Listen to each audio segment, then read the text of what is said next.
사무엘상 23장 15절부터 29절까지 한 절씩 교독합니다.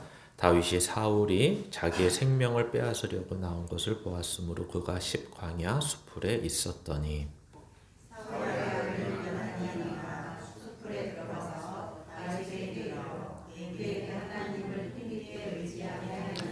곧 요나단이 그에게 이르기를 두려워하지 말라. 내 아버지 사울의 손이 내게 미치지 못할 것이요 너는 이스라엘 왕이 되고 나는 내 다음이 될 것을 내 아버지 사울도 안다 하니라.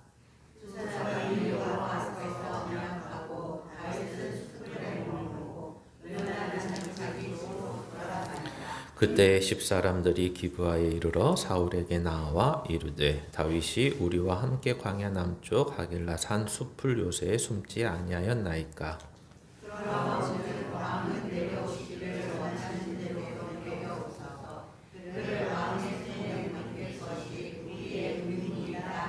사울이 이르되 너희가 나를 긍휼히 여겼으니 여호와께 복받기를 원하노라.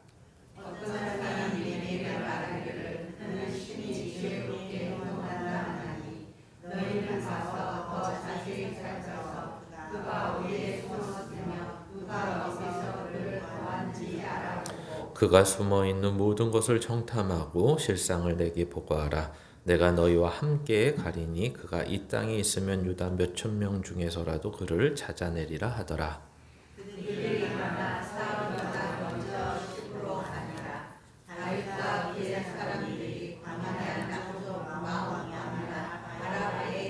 사울과 그의 사람들이 찾으러 온 것을 어떤 사람이 다윗에게 아뢰매 이에 다윗이 바위로 내려가 마온 황무지에 있더니 사울이 듣고 마온 황무지로 다윗을 따라가서는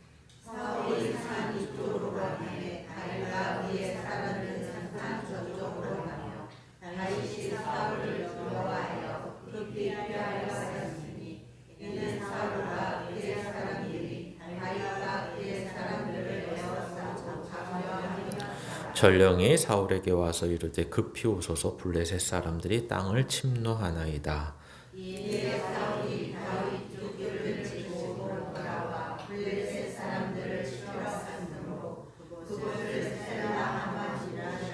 같이 읽습니다. 다윗이 거기서 올라가서 엔게디 요새에 머무니라. 아멘.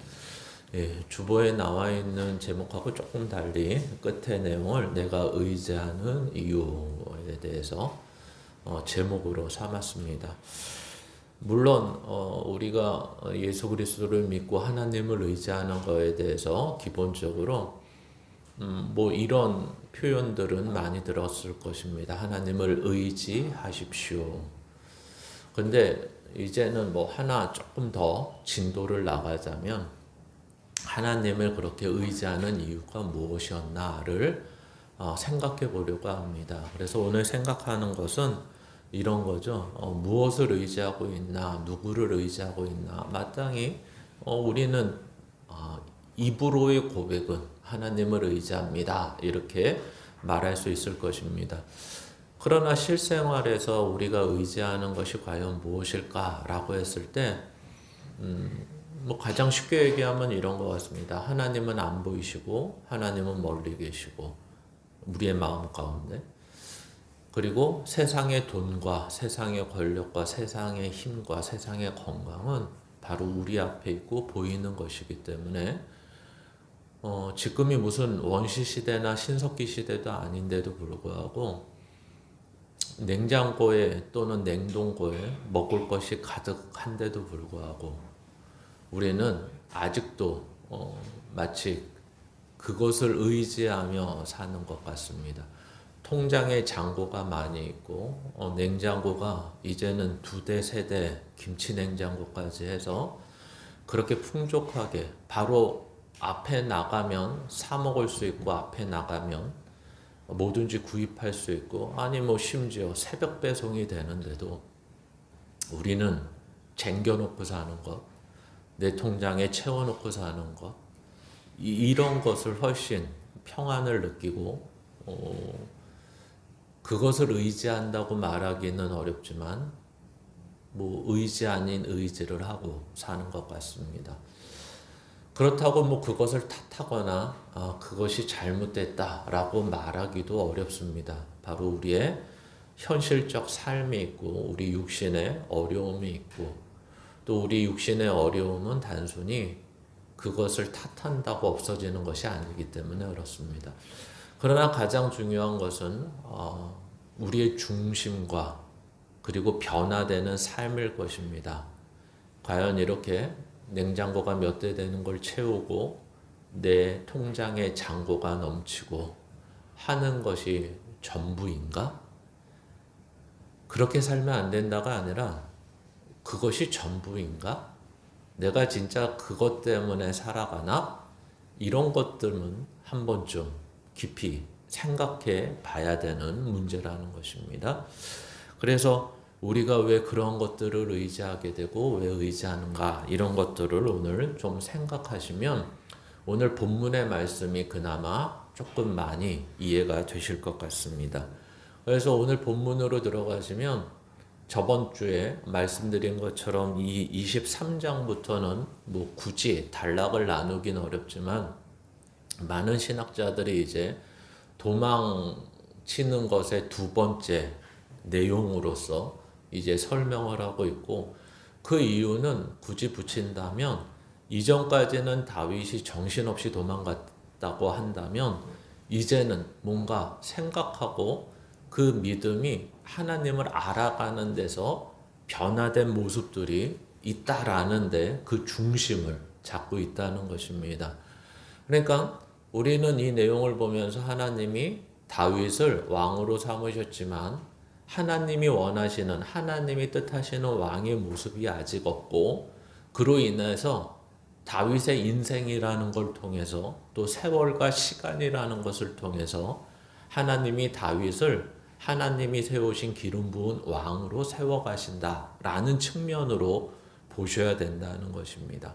그래서 우리 입장에서 보면 동일한 것입니다. 예수 그리스도를 하나님의 은혜로 말미암아 믿음을 가지고 있지만 아직 의인다운 모습, 하나님의 자녀다운 모습은 없고 그리고 하나님이 누군지 모르는 가운데 이제 우리의 세월, 우리의 인생, 우리의 시간을 바탕으로 해서 우리를 다윗과 같이 동일하게 하나님의 자녀, 하나님의 사람, 하나님의 백성으로 만들어 가신다는 동일한 선상에서 이 내용을 보시면 우리에게 많은 교훈이 될 것입니다.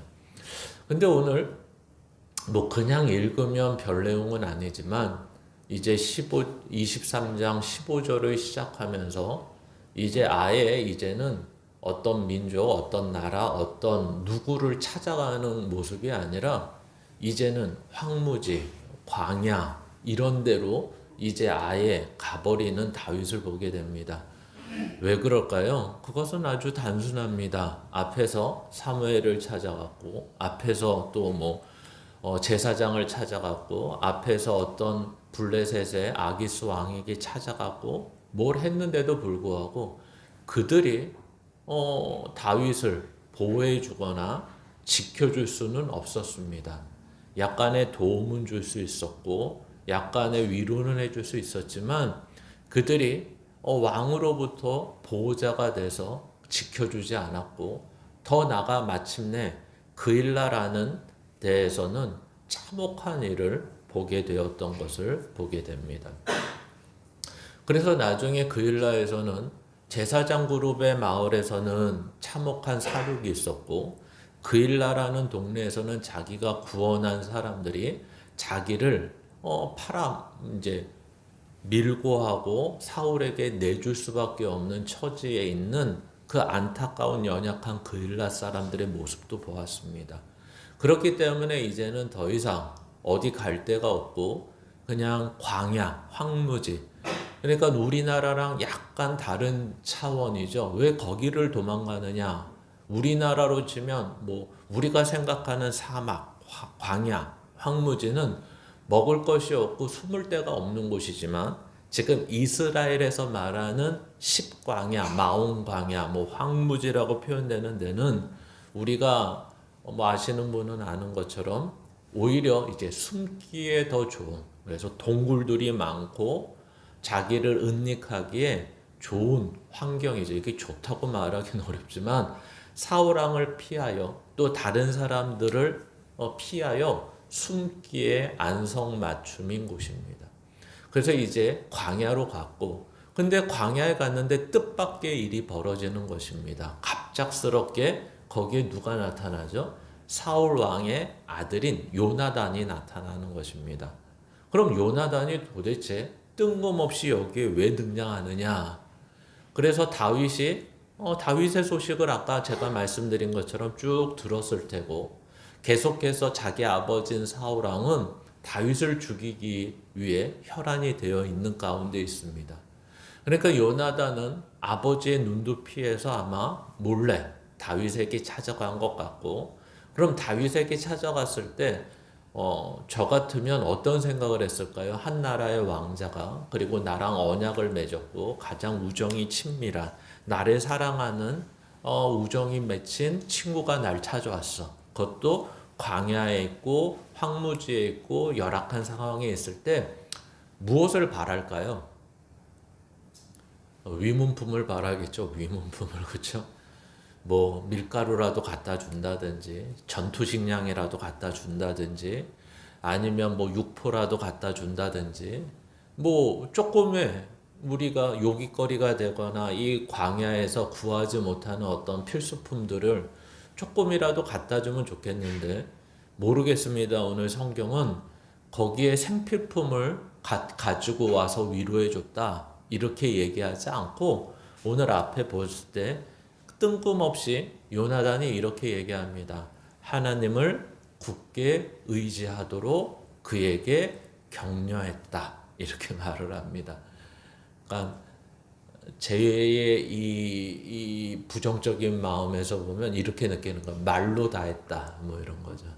얘가 뭐 좀 들고 오든지 해야 되는데 그냥 와가지고는 말로 다 했다. 아니 그거 모르겠습니까? 누가 여러분들이 힘들고 어려울 때 찾아와서 손을 꽉 잡더니 하나님을 더욱더 의지하세요. 이렇게 손을 꽉 잡을 때 봉투라도 쥐어주든지 하면서 그런 얘기를 하면 좋을 텐데, 오늘 성경은 그걸 일부러 뺐는지 아니면 아예 그런 일이 없었는지 몰라도 그것을 중요시 여기지 않는다는 것은 분명한 것 같습니다. 그 무엇을 중요시 여겼냐? 바로 이것을 중요시 여겼다는 거죠. 하나님을 굳게 의지하도록 격려했다. 그의 믿음을 북돋아 주었다. 하나님을 의지하는 것에 대해서 함께 하고자 했다. 이런 것이 오늘 요나단이 등장한 가장 큰 이유였던 것입니다. 즉 다시 말하면 다윗이 그런 마음이 있었다 없었다 그거는 정확히 모르고 뒤에 가서 더 봐야 되겠지만, 마치 오늘의 주제, 오늘 이 본문의 단락의 주제를 말하고 싶은 것 같습니다. 다윗, 너 하나님을 의지해야 돼. 그것을 놓치면 안 돼. 마치 우리에게도 동일하게 얘기하는 것 같습니다. 이 인생이 힘들고 어렵고 고통스럽고 환난이 있을 때 우리가 해야 되는 건 뭐밖에 없느냐? 환난 가운데, 고난 가운데 하나님을 굳게 의지하세요.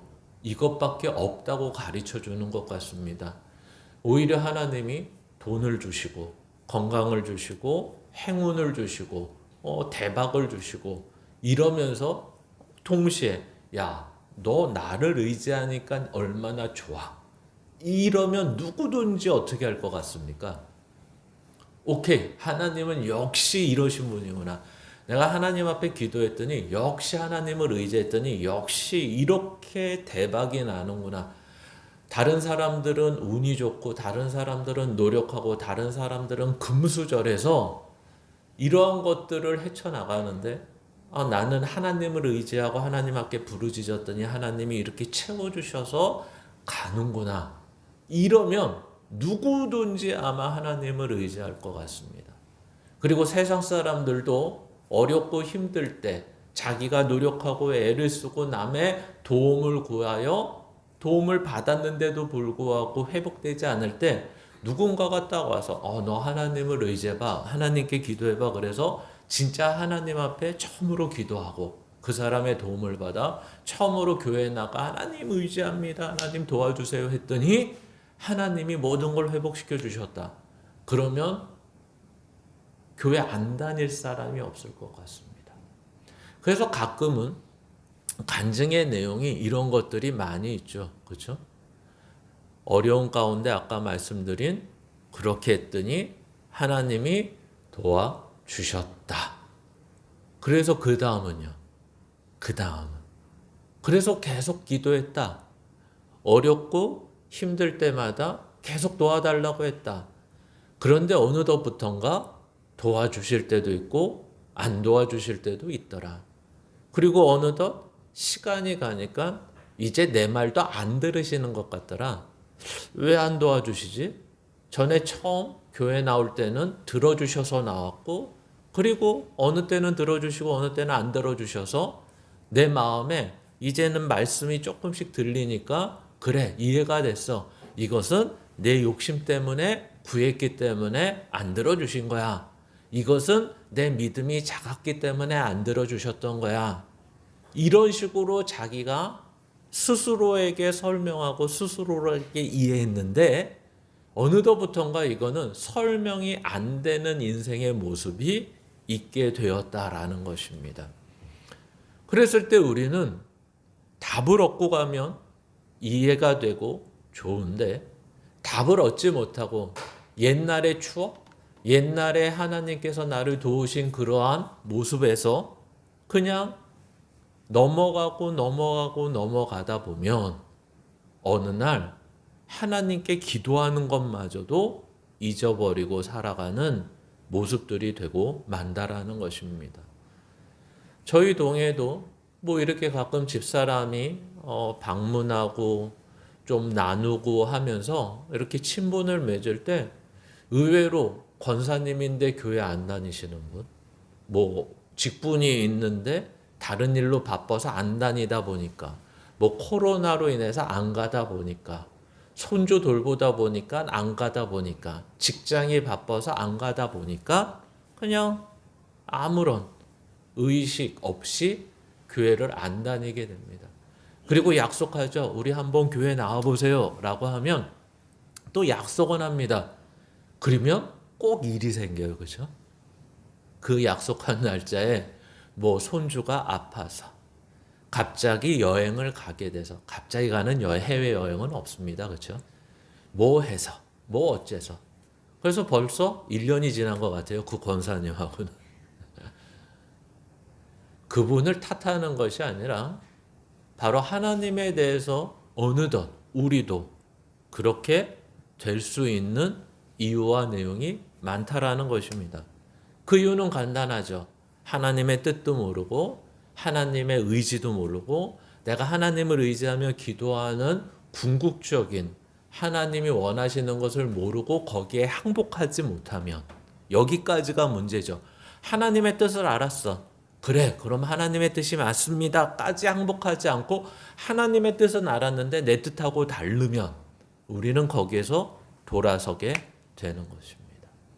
그래서 요나단이 오히려 다윗에게 와서 먹을 것을, 위문품을 전달하기보다는 지금 다윗에게 하나님이 요나단을 통해서 마치 말씀하시는 것 같지 않습니까? 너는 하나님을 굳게 의지하도록 해.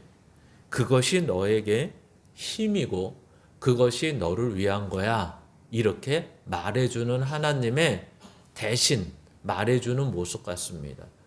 그러면서 이러한 것들을 확인하기 위해서 뭘 같이 재확인하냐면 그들의 언약을 재확인하는 것입니다. 왜요? 이 약속이라는 것은 뭐죠? 항상 말씀드리지만 지금이라는 것이 아니라 미래를 이야기하는 것이기 때문에 그렇습니다. 즉 다시 말하면 소망을 갖게 하는 의미로서 언약을 재확인하는 것입니다. 야, 너 지금 여기가 끝이 아니야. 너가 가야 되는 자리, 너가 성숙되는 자리, 너가 있어야 되는 자리까지 하나님은 꼭 이루시고 마는 분이야. 이 약속은 하나님이 하셨기 때문에 그래. 우리가 이미 앞에서 본 것처럼 하나님은 어떤 분이세요? 인자하신 분이고 선하신 분이고 하나님은 신실하신 분이에요. 그 안에 내포된 것들이 뭐죠? 힘이 있으시고 능력이 있으시고 영원하시고 아무도 막을 자가 없으신 분. 그래서 그분이 약속하신 것은 이루어지고 마는 그러한 말씀들이 있었다라는 것입니다. 이게 바로 언약을 재확인하는 이유입니다. 자칫 잘못하면 야 다윗 너 나중에 우리 아버지 제치고 왕이 될 것이 확실하기 때문에 내가 너한테 지금 이러는 이유는 나중에 내가 혹시 죽더라도 우리 애들 좀 보살펴줘. 이것을 재확인했다고 이해하시면 안 되고 이렇게까지 자기의 후손들에 대해서 자기의 가정에 대해서 약속을 하는 이유는 하나님이 마침내 이것을 이루신다는 것을 알고 있었고 믿고 있었기 때문에 같은 하나님 앞에서 소망 가운데 있기를 확인하는 것입니다. 그래서 여기서는 마치 요나단이라는 사람이 등장하지 않으면 이 뒤의 내용은 뭔지 확실히 모르고 나중에 시편 54편을 보겠지만 뭔지 알더라도 이것이 어떤 맥락 가운데 우리가 문학에서 말하는 복선 없이 보게 됐을 때 우리는 이해하지 못하게 되기 때문에 요나단이 등장한다는 것입니다. 그래서 이런 요나단이 격려하는 것 그리고 언약을 재확인하는 것은 이제 사울 왕을 피한 다윗에게는 굉장한 도전이 되고 이것이 이 다음을 이어가는 이 다윗의 마치 생명줄과 같은 내용이 된다는 거죠. 그래서 이미 다윗은 알고 있었지만 여러분 이 반복되는 상처, 반복되는 누가 나와 함께 할 자가 없는 그러한 모습 속에서는 만약에 이 요나단이 중간에 이 내용이 없었다라면 이 뒤의 내용 속에서는 오히려 다윗의 침몰이 있었을지도 모르겠습니다. 즉 다시 말하면 이런 거죠. 이 요나단이 이렇게 하고 갔습니다. 그런데 어떤 소식이 들려오냐면 사울이 군대를 동원해서 계속해서 자기를 잡으려고 하고 죽이려고 한다는 소식은 들리는데 이제 그래서 십광야라는 데 가면 이제 10사람들 뭐 욕하는 것 같은데 10열이 아니라 10이라는 지역명입니다. 이런 광야 속에서 지내는 사람들이 있다는 거죠. 근데 그일라 사람들은 그렇다고 쳐더라도 뭐 그렇다고 칠 수도 없죠. 자기가 구원한 사람인데 자기를 사울에게 내줄 것이라는 말씀을 들었을 때 인간적인 말로 들으면 얼마나 서운하겠습니까?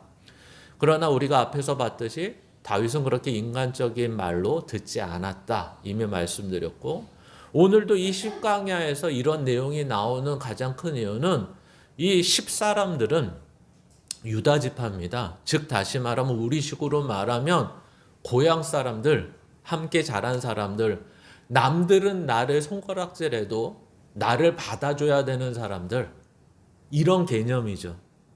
그렇기 때문에 유다 지파 사람들에게는 물론 다윗이 아무런 그들에게 해준 것은 없습니다. 그러나 같은 지파 사람으로서 지금 다윗이 공경에 처해 있고 도망 다니고 있는데 숨겨주지는 못할 망정 어떻게 하죠? 아예 이 10광야 10사람들의 우두머리 정도 되는 사람들의 모임에서 사울에게 찾아갑니다. 그리고 사울에게 말하기를 우리가 다윗을 만약에 발견되게 되고 다윗이 우리에게 찾아온다면 기꺼이 먼저 사울왕에게 아예 산채로 드리겠습니다. 바치겠습니다.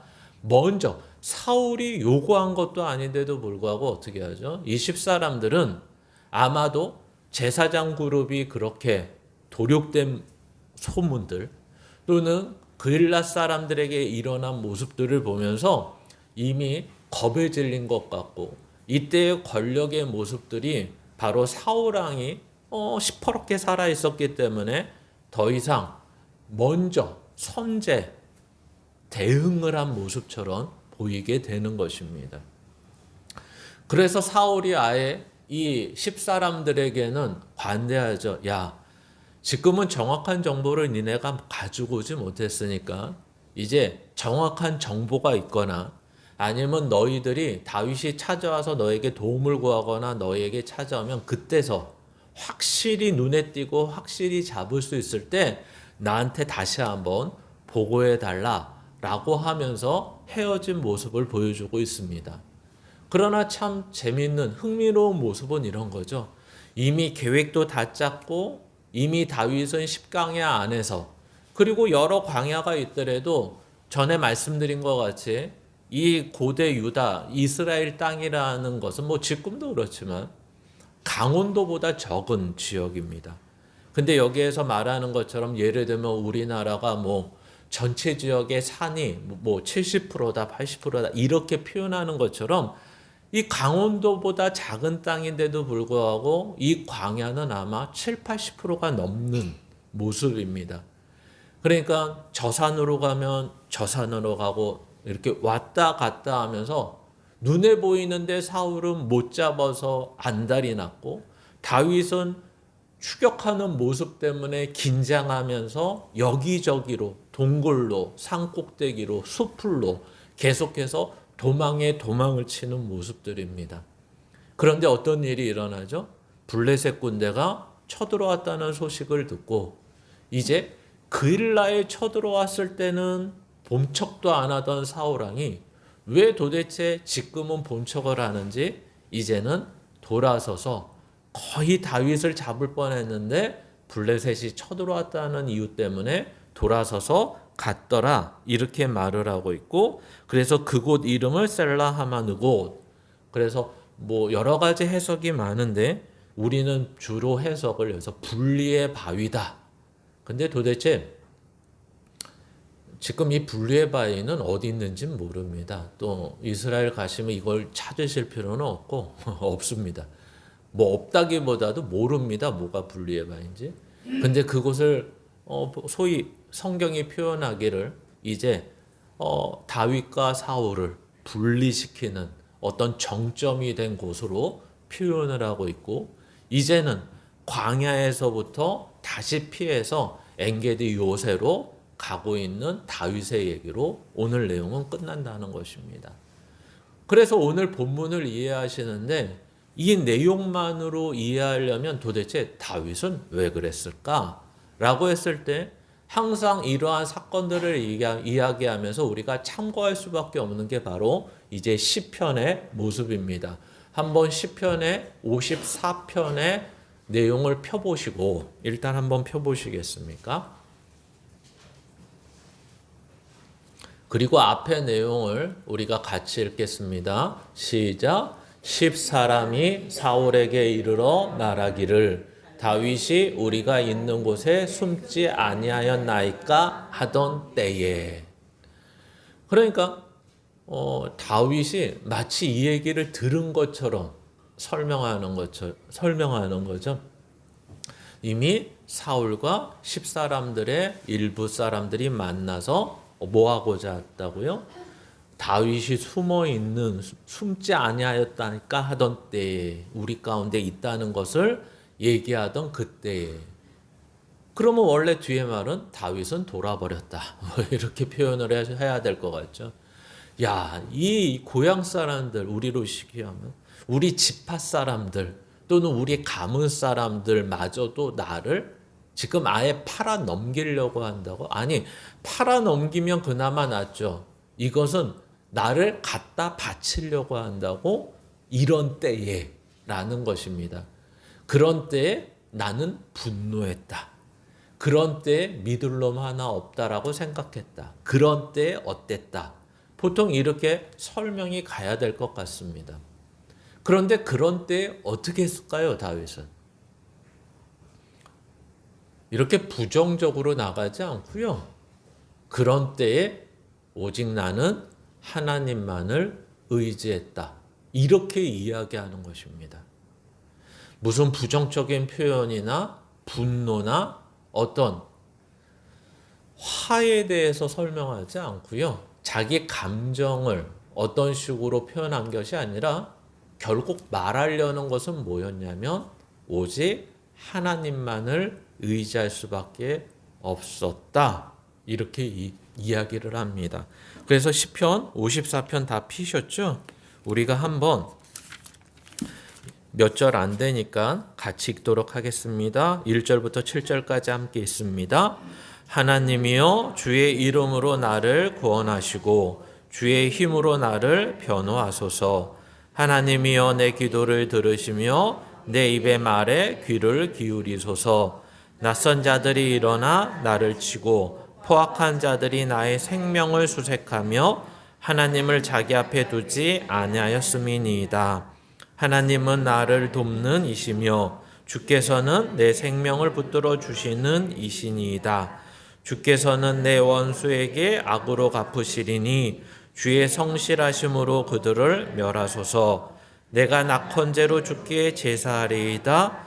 여호와여 주의 이름에 감사하오리니 주의 이름이 선하심이니이다. 참으로 주께서는 모든 환난에서 나를 건지시고 내 원수가 보응받는 것을 내 눈이 똑똑히 보게 하셨나이다. 아멘. 이 내용을 보시면 지금 다윗은 좀 이거 국어적으로 만약에 이해하신다면 미친 사람 같습니다. 뭔가 이렇게 정신병자 같은 모습입니다. 왜 이렇게 설명을 할까요? 지금 오늘 본문에서 사무엘상에서 보시면 광야에서 10사람들이 사울과 짜고 자기를 잡으려고 했을 때 결국 무산되고 그들은 다 멸망당했네.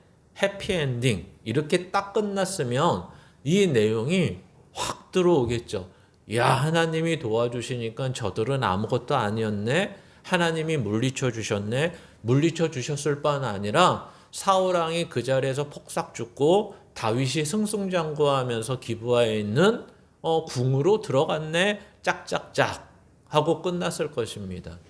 그러나 오늘 내용을 보시면 다 미래형입니다. 그렇죠? 하나님이 그들을 심판하실 것이야. 하나님이 그들을 결국 냅두지 않을 것이야. 하나님은 결코 그들에게 그냥 넘어가지 않을 것이야. 그래서 어떻게 했다는 거예요? 현실에서 아무 일도 안 일어났습니다. 그렇죠? 그들이 다윗을 보고 기겁을 하고 도망을 갔다거나 다윗에게 용서를 구했다거나 그들이 그 자리에서 할복하며 자살을 했다거나 아무런 내용이 없고 오히려 다윗은 계속해서 그들 가운데서 도망자의 신세로밖에 없는데 오늘 표현은 주의 이름으로 구합니다. 그러니까 이름이라는 건 구약에서 꽤 의미가 있죠. 그 이름은 그의 속성, 그의 힘, 그의 능력, 우리가 생각하는 모든 것이 그 안에 포함되어 있다고 생각하시면 됩니다. 그러니까 오직 나를 구원하실 수 있는 분은 누구밖에 없다는 표현일까요? 여기에서 보면 1절에 보시면 주의 이름으로 나를 구원하시고 주의 힘으로 나를 변호소서라는 말은 말 그대로 이 시기 때문에 이렇게 말하는 것입니다. 우리가 국어에서도 시를 배울 때 운율이라는 게 있고 뭐가 있고 이런 거 배우지 않으셨습니까? 그래서 여기서 마치 우리의 운율을 따지자면 주의 이름이 바로 주의 힘과 동일한 의미의 운율을 갖고 있는 내용들인 것입니다. 그래서 표현만 달리하는 거지 이 내용은 다 똑같은 것입니다. 결국 의지할 수밖에 없는 게 뭐냐면 하나님은 사울보다 힘이 세시잖아요. 하나님은 그들의 계획을 엎으실 수 있잖아요. 하나님은 전지전능하시잖아요. 이런 것들이 다 포함되어 있고 결국에는 그일라 사람들도 나를 구원 못하고 요나단이 나를 찾아왔지만 격려하는 수준이지 요나단이 왕자임에도 불구하고 나를 구원 못하고 그리고 지금 600명이 따라 나왔지만 그들도 나를 구원 못하고 어떤 나의 지파 사람들도 나를 구원 못하고 나는 의지할 것 없습니다. 오히려 이렇게 시작을 해야 되는 내용이 시작 자체가 어떻게 돼요? 요나단이 와서 하나님을 굳게 의지하라는 그 격려 가운데 막상 그 일이 닥치니까 그때 생각난 게 뭐냐면, 맞아, 하나님만이 나를 구원하실 수 있는 분이야. 하나님만이 나의 힘이셔. 이러한 고백이 나오게 되었다라고 성경은 이야기하고 싶은 것입니다. 그래서 오늘 본문 이해를 보시면 첫 번째가 이렇게 되는 거죠. 하나님을 힘있게 의지하셔야 됩니다. 이 내용입니다. 그렇죠? 그러면 의지한다는 게 뭐냐? 하나님 빼고 그냥 국어적으로 우리가 이해를 돕기 위해 의지한다는 게 뭐냐? 한번 같이 읽겠습니다. 시작. 다른 것에 몸과 마음을 기대어 도움을 받다. 우리 다 아는 내용을 이제 한 문장으로 정리를 해봤습니다. 다른 것에, 내가 아닌 어떤 다른 것에 몸과 마음을 기대어. 여기까지 기댈 수 있죠. 그 다음에 뭐예요? 도움을 받아야 됩니다. 그렇죠? 만약에 기댈 수까지만 있다면 이것을 의지한다라고 안 하죠. 의지한다는 것은 이 마지막 이 동사가 제일 중요한 것입니다. 기댈 수 있는 사람이 있어야 되고 다음에는 그 기댈 수 있는 사람이 뭘 줘야 돼요? 도움을 주어야 됩니다. 그래서 여기 뒷장을 보시면 이제 하나님을 힘있게 의지한다라는 말은 그러면 이제 의지한다는 말은 아시겠죠? 그러면 그 앞에 누구를 의지한다? 하나님을 의지한다는 말은 무엇일까요? 우리 함께 읽겠습니다. 시작. 자신의 뜻과 자원을 내려놓고 하나님의 뜻과 말씀을 중심으로 삶을 맡기는 신뢰의 태도. 이해가 되십니까?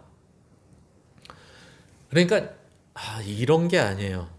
뭐가 아니냐면 하나님은 나의 도움이십니다. 그래서 하나님은 나를 도와주셔야 됩니다. 그리고 하나님이 나만의 구원이십니다. 여기까진 맞아요. 근데 이것으로 끝나면 아무런 소용이 없다는 거예요. 의지한다는 것. 분명히 하나님이 도와주셔야 되고 하나님이 나의 도움이시고 하나님이 나의 구원이시고 하나님이 나의 힘이신 것. 다윗이 고백하는 것처럼 동일하게 고백하시고 동일하게 구하시고 동일하게 하시면 되는데 가장 중요한 건 뭐죠? 내 것을 왜 의지하지 않겠다고 하냐가 이 검은 글자의 의미예요. 이것은 내 뜻을 이루기 위한 내용이 아니기 때문이에요. 다윗이 오늘 하나님이 나의 힘이십니다. 주의 이름으로 나를 구원하소서, 주의 이름으로 나를 변호하소서 이렇게 말하는 것은 즉 내 뜻, 내 목숨, 나만을 구원해달라는 이유가 아니라 나를 통해서 이루시고자 하는 하나님의 뜻이 있지 않습니까? 이 내용을 얘기하는 거예요. 그러니까 우리는 이 뒤에도 다시 설명을 드리겠지만 하나님을 의지하고 하나님께 도움을 구하는 이유는 뭘까요? 하나님하고는 아무 상관이 없고요. 지금 내가 힘들고 어려우니까 그리고 내가 이제 도움을 받을 곳이 없으니까 마지막에 하나님께 도움을 구하는 정도라면 이것은 하나님을 의지한다라고 성경은 이야기하지 않는다는 거예요. 이것은 하나님을 의지하지 않는 것 정도가 아니라 이것은 뭘로 성경은 얘기하냐면 하나님을 우상 취급한다 이렇게 얘기해요. 야, 너는 그러니까 부모가 그런 거 있잖아요. 자식이 찾아오는데 언제만 어느 때만 찾아올까요? 수시로? 부모를 섬기고 보살피기 위해서? 항상? 이러면 좋죠. 근데 보통 이제 부정적인 표현을 하려고 그러는데 왜 찾아올까요? 자기가 원하는 것이 있는데 그것이 부모에게 받을 수 있는 것일 때. 굉장히 어렵게 얘기했는데 알아들으셨죠? 네? 결국 내 욕심, 내 필요를 채우기 위해서 부모를 찾아온다면 만약에 그것만으로 관계를 갖는 자식이 있다면 부모는 그런 마음을 갖는 사람이 있든 없든은 모르겠는데 제3자가 봤을 때 옆에 있는 고모가, 옆에 있는 삼촌이, 옆에 있는 누가 뭐라고 얘기할까요? 그 엄마한테, 그 아버지한테. 쟤는 지 필요할 때만 왜 찾아와? 부모는 그렇게 생각 안 하는데, 그죠? 옆에 있는 어떤 사람들이, 친척들이 그렇게 얘기를 하겠죠. 마치 우리가 하나님께 도움을 구하고 하나님을 의지한다 그럴 때 어느 때 그렇게 하십니까? 내가 힘들고 어려울 때 예, 그렇게 하셔도 됩니다. 근데 뭘 해결해 달라고? 뭘? 내 지금 어려움과 문제를 해결해 달라고. 이러면 하나님은 뭐가 되시냐라고 했을 때 성경은 우상이 됩니다. 이렇게 얘기하는 거예요. 여러분, 귀신을 찾아가나 점쟁이를 찾아가나 어떤 다른 신을 찾아가는 이유는 똑같지 않습니까? 근데 우리가 다른 것은 야, 걔네는 능력도 안 되는 신을 찾아가지만 우리는 능력 있고 해주실 수 있는 분을 찾아가. 우리는 하나님을 아는 거야. 여기까지는 좋은데 그것이 전부라면 오늘 문제가 있다라고 설명을 하는 것입니다. 그래서 이 뒤에 빨간 글씨가 중요하죠. 우리가 하나님을 의지한다는 건 하나님의 뜻과 말씀을 중심으로 삶을 맡기는 신뢰의 태도다라는 말은 하나님, 제가 지금 하나님을 의지하는 건 마땅히 하나님은 나를 구원하시고 마땅히 나를 도우실 수 있는 힘이 있다는 것도 압니다. 그러나 하나님, 이렇게 얘기하는 거예요. 나를 도와주시고 나를 구원하셔야 되는 이유는 내가 지금 하나님을 도움을 통해서 하나님의 뜻을 이루기 위해서 구원을 요청하는 것입니다. 이렇게 되는 거예요. 이것을 다윗으로 끌고 오면 일단 이렇게 되는 거예요. 내가 하나님 앞에 구하고 하나님을 찾는 이유가 무엇일까라고 말했을 때 이렇게 말하는 거죠. 일단 54편으로 한번 다시 가보시겠습니까? 일단 3절 같은 데 보시면 이 십광야에 있는 사람들, 유다지파 사람들에 대해서 어떻게 표현을 하는지 보셔야 됩니다. 그들은 낯선 자들이고 그들은 포악한 자들입니다. 그리고 가장 중요한 것은 하나님을 두려워하지 않고 하나님을 경외하지 않는 자라고 설명을 합니다.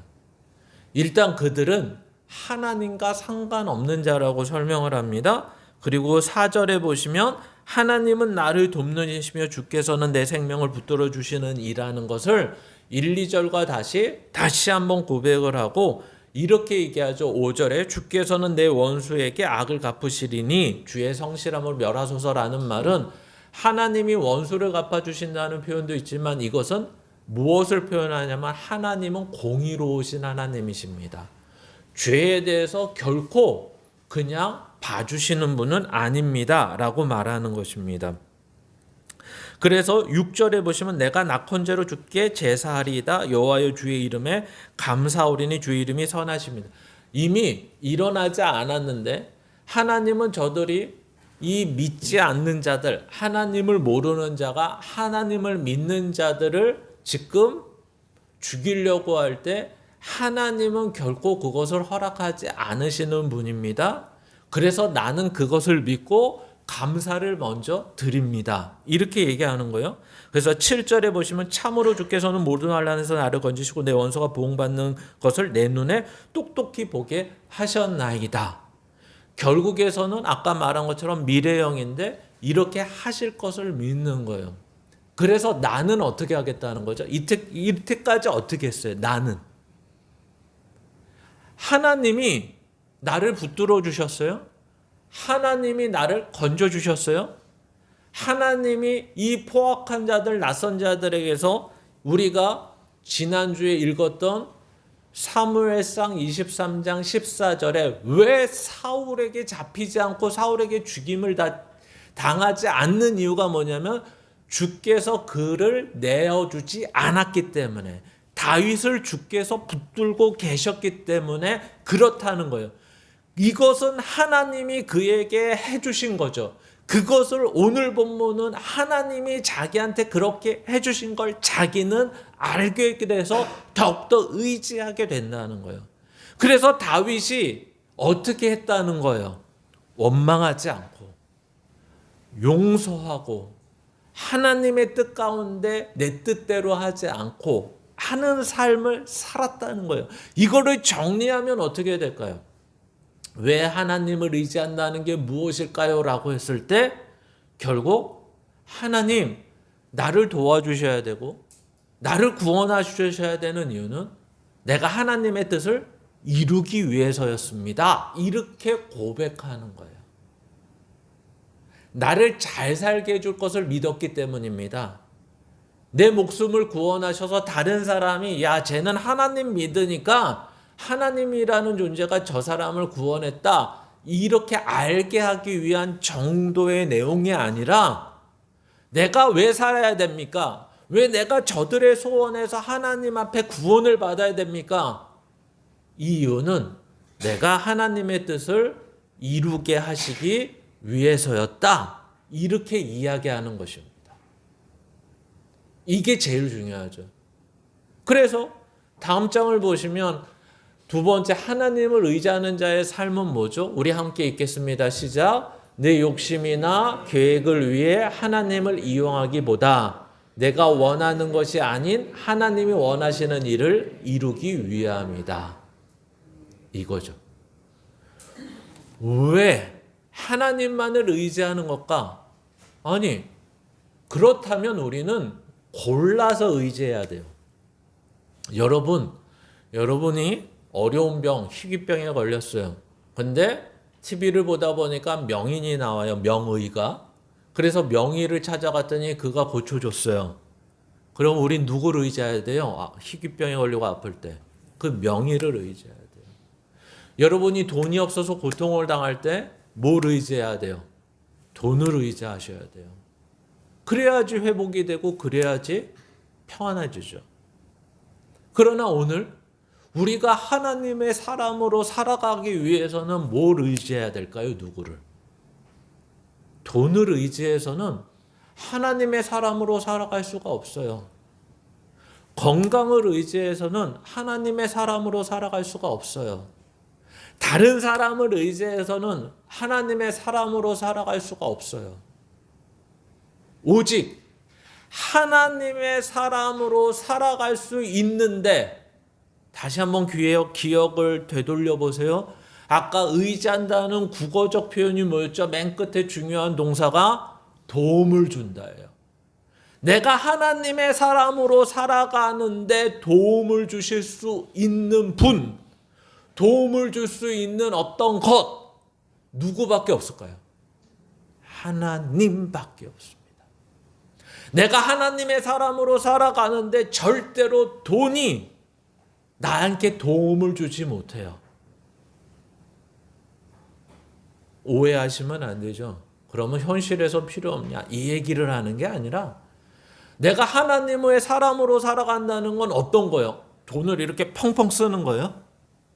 돈 많이 벌어서 뭐 선교사 도와주고 구제하고 어려운 교회 도와주고 이런 것까요? 뭐 그런 것도 저 구석 한 군데 있겠죠. 그런 것도 없진 않겠죠.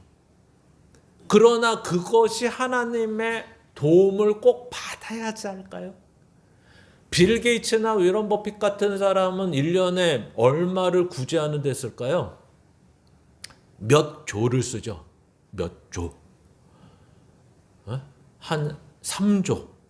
뭐 저기 인도에 있는 여성들이 화장실이 없어서 그것을 해결해 주기 위해서 빌 게이츠가 몇 년 전에 1조를 쓰죠. 뭐 어떤 전염병을 퇴치하기 위해서 워런 버핏과 빌 게이츠와 그 재단이 한 5조 쓰죠. 이렇게. 1년에 얼마를 쓰는지 모르고 그런 사람들은 평생 구제하고 자선하고 쓰는 데만 한 100조 썼죠. 놔주면 좋을 텐데, 그죠? 예, 필요합니다. 그러나 이것은 하나님의 사람으로 살아가는데 그들에게 도움을 주지 못합니다. 우리가 선교의 옛날 표 중에 하나가 떡과 복음을 주라, 이런 표가 있었습니다. 가난한 자들한테 가서, 저기 힘든 나라에 가서 복음만 전하고 예수 믿어라 그러면 안 되고 떡과 함께 줘야 된다. 예, 맞습니다. 예, 맞습니다. 그러나 그 떡이 하나님의 사람으로 살아가게 하지 못합니다. 하나님을 의지하는 내용이 되지 않습니다. 대신 그들을 긍휼히 여기고 구제하는 내용은 될 수 있습니다. 그리고 마침내 그 떡을 먹은 자들이 그 복음까지 먹으면 더 좋은 일일 것입니다. 오늘 우리의 신앙이 이 떡 먹는 것에서, 이 세상을 살아가는 데 있어서 하나님만을 의지하는 법만 배우고 있다면 거기서 한 발자국 더 가셔야 됩니다. 왜 하나님이 나를 도우실까? 왜 하나님만이 나의 구원이실까? 왜 하나님만이 나의 도움일까? 이것은 나를 하나님의 사람으로 세우기 위하셔서, 하나님의 자녀답게 살게 하기 위하셔서 하시는 하나님의 일이라는 것입니다. 그리고 그 하나님의 사람으로 되는 것은 오직 하나님의 도움, 하나님만이 우리에게 하실 수 있는 일이기 때문에 오직 하나님만을 의지할 수밖에 없는 것입니다. 그냥 물질적, 정신적, 우리의 삶의 어려운 가운데 도우시는 하나님 정도가 아니라 그것에서 더 나아가 하나님의 자녀로 살아가는 우리들의 모습이 있어야 된다는 것이 오늘 하나님만을 의지하셔야 되는 유일한 이유가 되셔야 됩니다.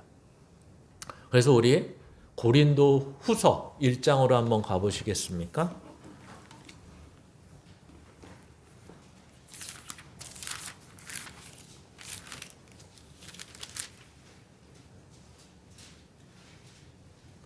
고린도 후서 1장 3절부터 9절까지인데 한 절씩 교독하겠습니다.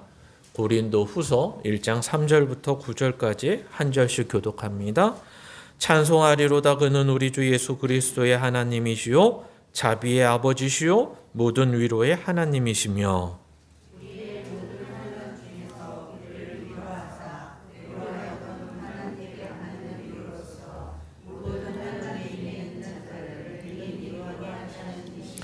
그리스도의 고난이 우리에게 넘친 것 같이 우리가 받는 위로도 그리스도로 말미암아 넘치는도다.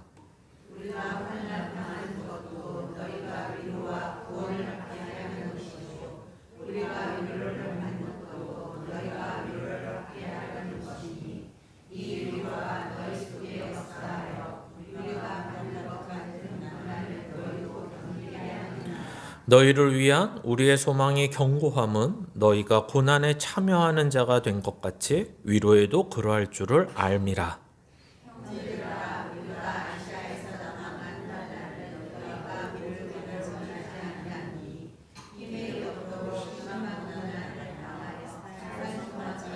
같이 읽습니다. 우리는 우리 자신이 사형 선고를 받은 줄 알았으니 이는 우리로 자기를 의지하지 말고 오직 죽은 자를 다시 살리시는 하나님만 의지하게 하심이라.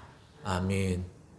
지금 사도 바울이 우리가 사도행전을 봤을 때 아시아에서 당한 환난, 결국 죽음에 대한, 그리고 파선에 대한, 그리고 사람들의 배신에 대한 여러 가지 환난 가운데서도 우리가 사도 바울이 오늘 말씀과 동일한 거죠. 그냥 하나님이 여기에서 건져주셨네. 하나님이 나를 위로해 주셨네. 하나님이 도와주셨네. 그 이유는 뭐라고요?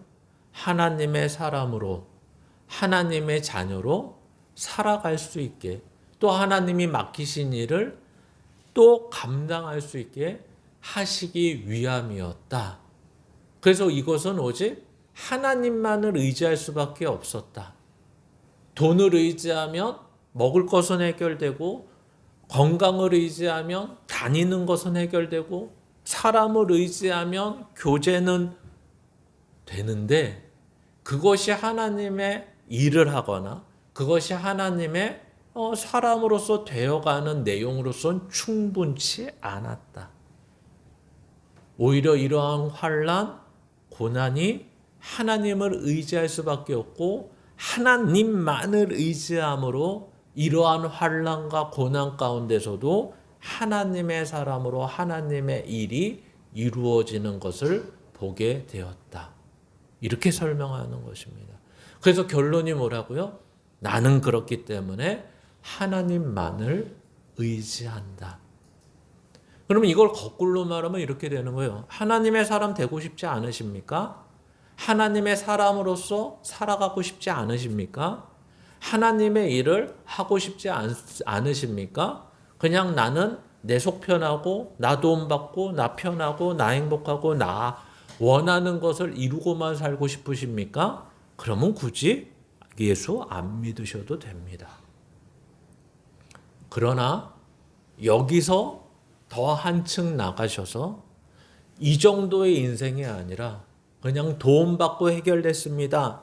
감사합니다가 아니라 하나님만이 나를 위로해 주실 수 있고 만져주실 수 있고 회복시키실 수 있고 하나님의 사람 하나님만 의지하며 하나님을 믿는 자로 나를 만들어 가시는 분이십니다. 그것은 어떤 환경, 어떤 상황, 어떤 환난, 어떤 고난도 이것을 막지 못하는 것을 알기에 저는 참 감사합니다. 오늘 다윗이 시편 54편에서 그래서 감사한 거죠. 하나님은 죄에 대해서 멸하시는 분이시기에 감사하고 나는 그 하나님으로 인해서 기뻐할 수 있기에 낙헌제를 드리며 감사하고 결국은 하나님이 뜻하시고 원하시는 것을 하나님도 이루시고 나에게 원하셨던 것도 이루시기에 나는 감사합니다. 이것이 하나님만을 의지할 수밖에 없는 이유인 것입니다. 이러한 감사의 내용을 주실 수 있는 분은 오직 하나님밖에 없다라고 알게 된 다윗이 고백하는 것입니다. 오늘도 우리에게 필요한 것은 뭐라고요? 오직 하나님만을 의지하십시오. 그분은 어떤 분이냐면 오직 죽은 자를 다시 살리시는 분입니다. 세상이 위협하고 세상이 한계가 있는 모든 것에서 한계가 없으신 분이며 그 한계를 뛰어넘으시며 그 뛰어넘는 한계 속에서 나까지 함께 하시는 분입니다. 그것을 알고 믿는다면 우리는 오직 하나님 한 분밖에 믿을 분이 없고 오직 하나님 한 분밖에 의지할 분이 없는 것입니다. 이것이 저와 여러분의 고백이 되시기를 주님의 이름으로 축원합니다.